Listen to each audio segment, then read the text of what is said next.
As Memorial Day approaches, I'd like to share a piece that I call Try Walking a Mile in Our Boots.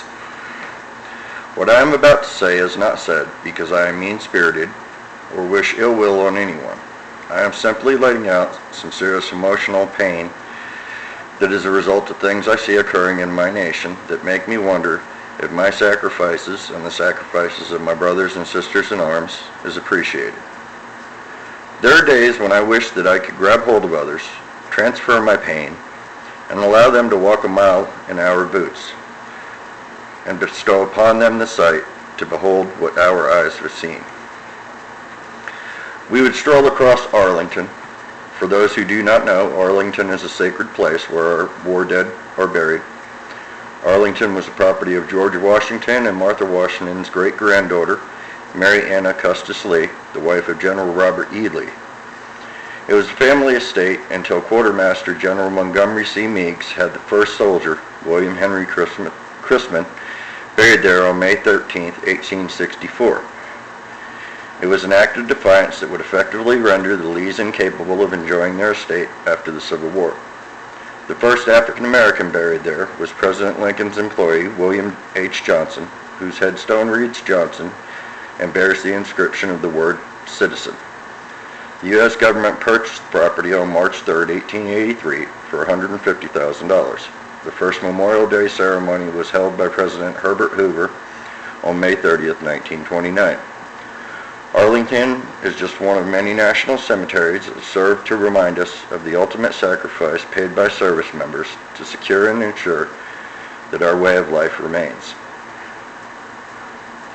Across this nation and around the world, there are gardens of stone that have been formed by and for those who have paid the ultimate price.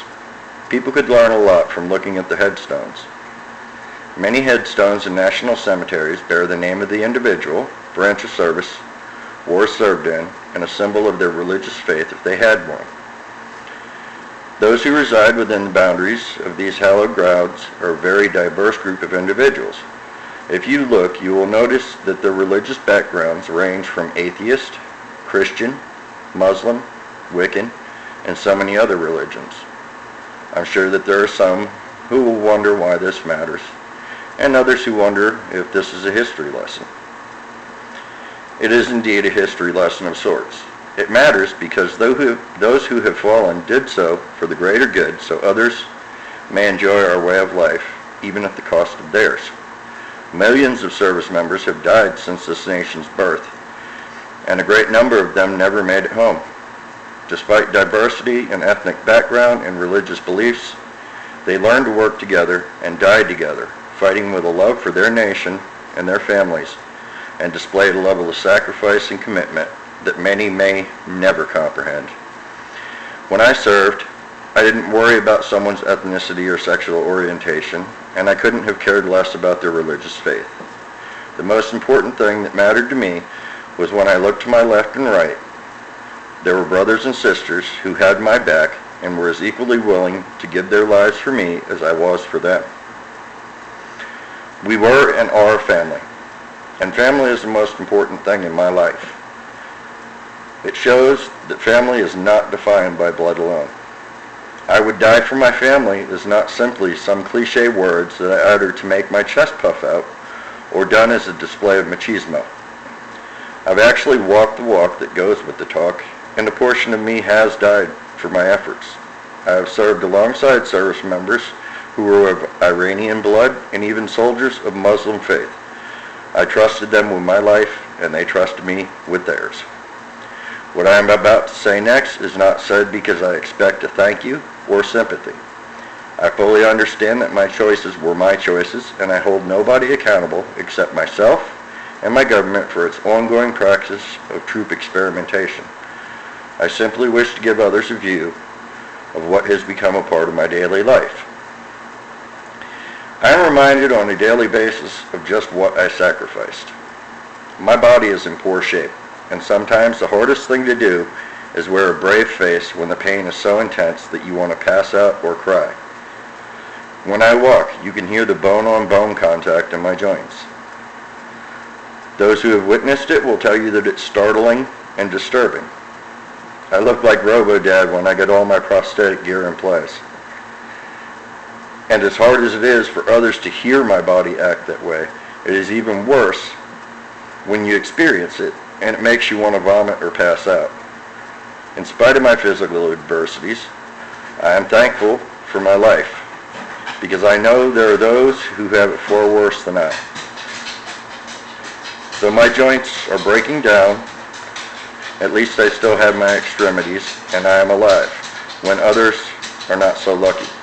I try to live my life in a manner that would make my father, my family, and my fallen brothers and sisters proud. While I treasure freedom, the thing I truly long for is peace. Peace in my time and peace in my mind. I long for the day when we come to the realization that all lives matter, and we stop trying to marginalize and minimize the value of life based on ethnicity, profession, sexual identity, religious belief, or a lack thereof. I do not claim a religious faith, but I honestly believe the ideals of Jesus, that we are in fact our brother's keepers, and that as much as you have done to the least of my brothers, you have done to me, and to not judge lest you be judged. I also believe that an eye for an eye leaves the whole world blind, and I imagine a day when we all come together as a brotherhood and sisterhood focused on a better future for all mankind. While it may be a dream, it is worth hoping and striving for, even if it is not realized in my lifetime. As Memorial Day falls upon us, I ask that others take a few moments of their time from their gatherings, picnics, and barbecues to remember those who have fallen and build an understanding that this holiday is about way more than 3-day weekends and barbecues. For those of you out there who partake in the trampling and burning of the American flag, there are far better ways to display your discontent with the government. Be thankful that you have the right to protest. And please understand that millions of service members have fallen in the line of duty to secure those rights that you are privy to today. Ask yourself, would they approve of how you exercise those rights? Service members take our flag seriously because we fight under it. Our coffins are draped by it, and it flies and waves not under the force of the wind, but on the last breaths given by those who loved our nation so deeply that they were willing to die for our security and way of life. Give thanks that you are not a refugee from a war-torn nation, homeless or hungry. Try to appreciate the fact that while our nation is not perfect, we are far better off than many others. There is always room for improvement.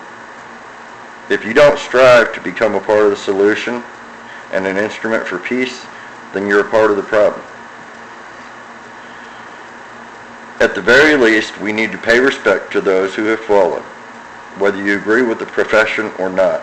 And we need to try to lead lives that don't leave those of us who have sacrificed to remain among the living, wondering if the sacrifice was worth it or if it was all for nothing. Thank you for your time. Enjoy your Memorial Day time with family and friends if it's in your plans.